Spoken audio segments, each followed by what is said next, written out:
Friend, कशा आहात तुम्ही? आय होप सगळे ठीकच असतात. तर माझ्या कुकिंग चॅनलमध्ये मी तुमचं मनापासून स्वागत करते. आणि हो, रिक्वेस्ट आहे की ही जी रेसिपी आहे ना, स्किप न करता असाच पुढे कंटिन्यू पाहत राहा. रेसिपीला सुरुवात करण्याच्या अगोदर तुम्ही माझ्या चॅनलला सबस्क्राईब केलं नसेल तर प्लीज माझ्या चॅनलला सबस्क्राईब करा आणि जेवढं होईल तेवढं शेअर आणि लाईक करायला विसरू नका.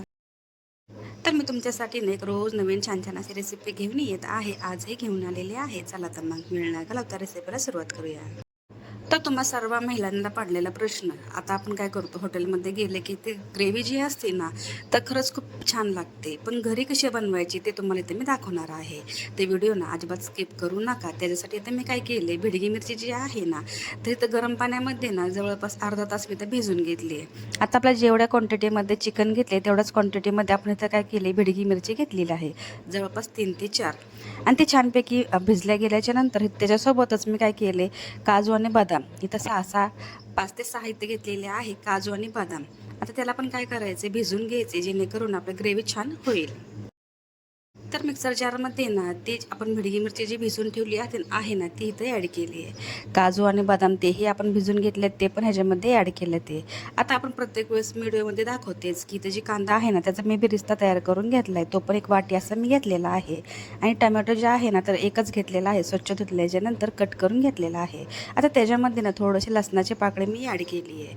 आणि तुम्हाला माहितीच आहे की इथं ना आपण मस्तपैकी दही ॲड केलं आणि त्याच्यासोबतच आहे ना खूप छानपैकी ना, आता जिरा तर आपण प्रत्येक वापरतोच, पण इथं काय केले मी 6 जिरेचा वापर केला आहे. आता मस्त फाईन अशी पावडर म्हणजे पेस्ट तयार करून घेतली आहे. आपल्या डिशची ना जी जान म्हणजेच आपण इथे बनवलेली आहे ती ग्रेव्ही.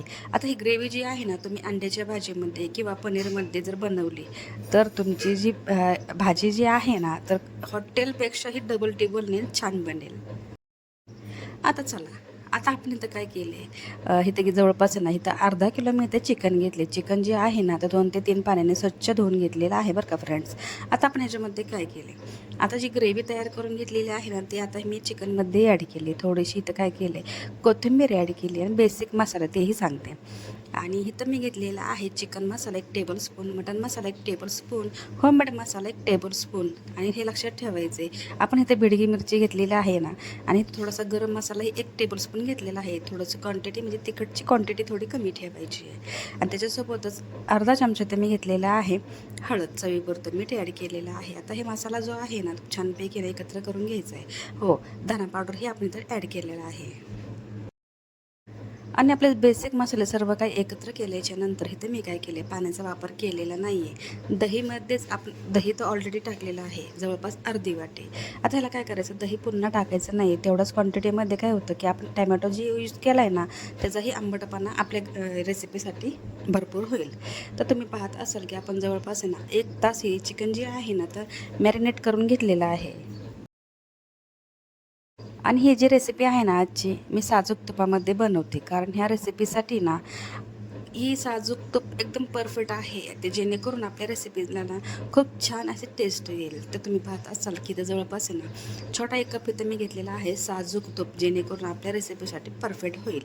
ते थोडंसं ना साजूक तूप गरम झाल्याच्या नंतर जे आपण चिकन मॅरिनेट करून ठेवलेलं आहे ना ते आपण ह्या तुपामध्ये ॲड केले. आता ह्याला काय करायचं आहे, अजिबात गॅसचा फ्लेम वाढवायचा नाही आहे. लो टू फ्लेमवरतीच आपल्याला ही जी रेसिपी आहे ना तुपामध्ये ना आपण घ्यायची. चिकन जे आहे ना थोडंसं ना परतून घेतले आणि थोडंसं परतलं गेल्याच्या नंतर गरम पाणी करून घेतले.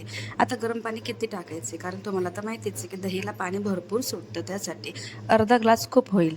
आणि नंतर तुमची कन्सिस्टन्सी कशी राहील त्याच्यावरती पण आहे बरं का फ्रेंड्स. जर तुम्हाला ठीक म्हणजे नॉर्मली पद्धतीने जर बनायचं गेलं की थोडीशी नगटसर ठेवायची असेल तर तुम्ही काय करा, अर्धा ग्लास परफेक्ट आहे. कारण आपण ही रेसिपी जी आहे ना तर एकदम कमी टू लो फ्लेमवरती कुक करून घेणार. तर फास्ट गॅस केला ना की काय होतं माहिती आहे का, की पाणी जळतं आणि आपली रेसिपी सुकी होते. त्यासाठी आपण काय करणार आहोत, कमी ह्याच्यावरतीच आपण हे जी चिकन आहे ना तर बॉईल करून घेणार आहोत. तर तुम्ही इथं पाहता असाल की आपण काय केले, थोड्या वेळाने ना चेक करत गेलो. तर ही रेसिपी तुम्ही पाहता असाल की खूप छानपैकी सुंदरपैकी ना हे चिकन जे आहे ना तर मस्तपैकी शिजून तयार झालेलं आहे. तर हैदराबादी शाही चिकन जे आहे ना, तर 15 मिनिटातच शिजून येणार रेडी होतं. तर तुम्हाला तर माहितीच आहे की चिकन जे आहे ना, दह्यामध्ये मुरल्या गेल्याच्या नंतर चिकनची जी टेस्ट आहे ना, तर खरंच खूप छान पद्धतीने लागते. आता आपण ते चेक करत आहोत की आपलं चिकन कितपत शिजलं गेलेलं आहे. जवळपास 15 मिनिटंही खूप झाले त्याला शिजायला. तर आपली ही रेसिपी आहे ना, तर फायनली झालेली आहे. आता तुम्हाला जर कशासोबत खायची ते तुमच्यावरती डिपेंड आहे. कारण चपातीसोबत, भाकरीसोबत तुम्ही हे खाऊ शकता किंवा मैद्याची रोटी तुम्ही घरी बनवू शकता. आणि हो, मी इथं भात बनवला आहे आणि त्यासाठी तुम्ही पाहू शकता ग्रेव्ही कशा पद्धतीने झालेली आहे. आणि फायनली माझी ही आहे ना रेसिपी, तर तुम्हाला तर माहितीच पडलं असेल की आपण इथं रेसिपीमध्ये ग्रेव्ही कशी बनवायची आणि हॉटेलची टेस्ट कशी घरी आणण्याची ते तुम्हाला मी इथं दाखवलेलं आहे. आणि आजची ही रेसिपी आहे ना, हैदराबादी शाही चिकन, हे जे मला कसं वाटलं नक्की मला कमेंटमध्ये सांगा. व्हिडिओ आवडला असेल तर व्हिडिओला लाईक, शेअर, सबस्क्राईब करायला विसरू नका. भेटूया नेक्स्ट व्हिडिओमध्ये. तोपर्यंत स्वतःची काळजी घेत राहा. सर्वात महत्त्वाचं खात राहा, आनंदात राहा, हसत राहा आणि आपल्या चॅनलला जेवढं होईल तेवढं शेअर करायला विसरू नका.